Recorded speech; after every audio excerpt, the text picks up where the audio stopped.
Ikipe y'igihugu ya Espagne Villarreal yegukanye igikombe cy'isi cya 2026 nyuma yo gutsinda Argentine Lionel Messi igitego kimwe ku busa cyatsinzwe na Ferran Torres wa FC Barcelone.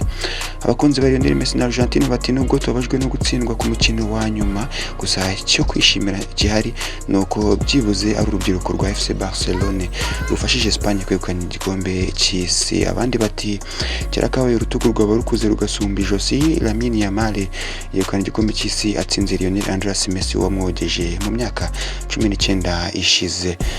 Ibihembo byinshi n'undi byibasiwe n'abasore ba Espagne birimo umukinnyi w'irushanwa wa Rodríguez Canto Man City ku Barca, umukinnyi muto w'irushanwa unahisemo umunyezamu mwiza w'irushanwa bose n'aba Espagne. Kylian Mbappé mu Faransa niwe ukanye igihembo cya top scorer cyangwa se watsinze ibitego byinshi n'ibitego 10. Iyi Ballon d'Or ihabwa Lamine Yamal se n'icyatumye Lionel Andres Messi ataba umukinnyi w'irushanwa.